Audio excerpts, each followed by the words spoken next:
This video shows the forging of a modern version of a katana. For this project I selected 1075 steel because its carbon content falls within the range reported in the literature for traditionally made Japanese blades.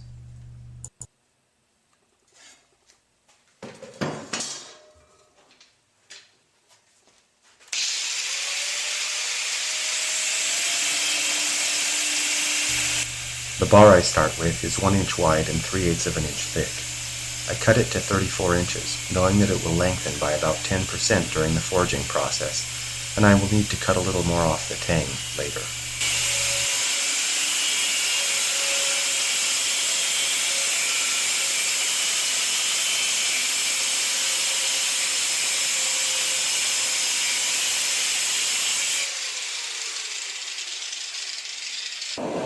My homemade propane forge is heated to a little over 2000 degrees, and the end of the steel is brought up to forging temperature.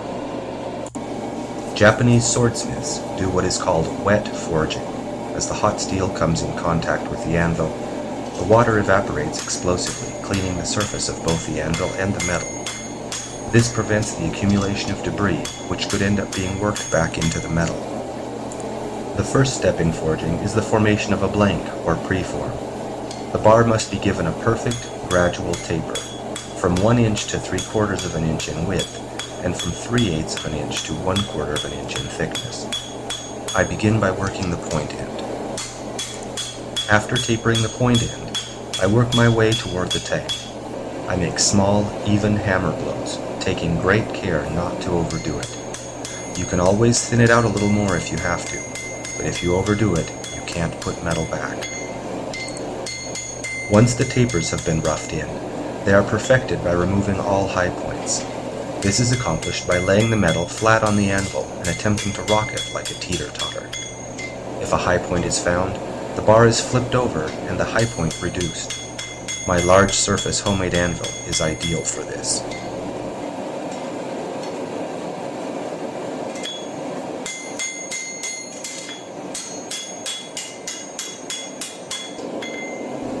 Once the tapers have been perfected, a distinct point is formed. This particular shape in the preform facilitates the final shaping of the point later.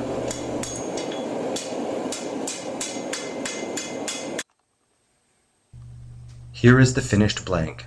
Notice the extremely even taper.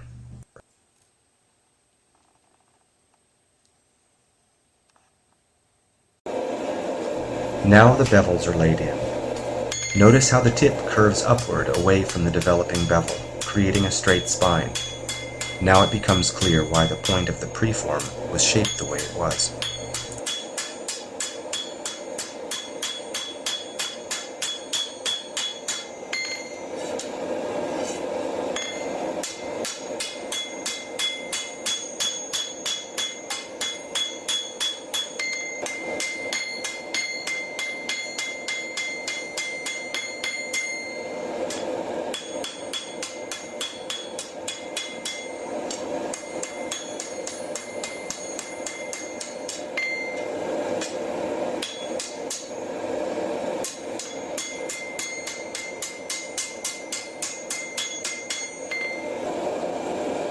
Notice that as the bevels are hammered in, the metal curves away from the bevel. This requires periodic straightening.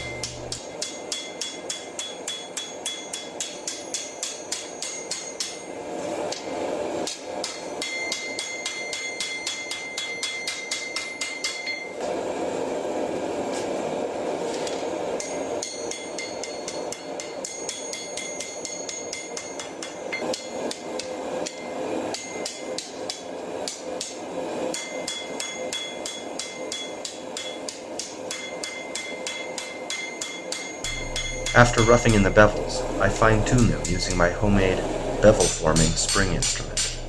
This ensures perfect bevel geometry, prevents me from making all kinds of mistakes, and saves me a lot of work.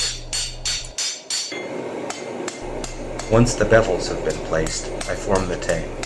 I start by giving it a rounded end.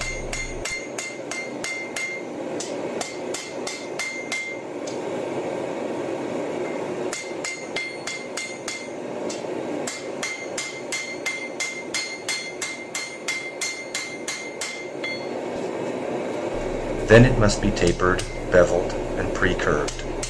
The blade of the katana is forged straight and takes on its curvature during the quenching process, but since the tang isn't differentially hardened, it must be curved by hand at this point.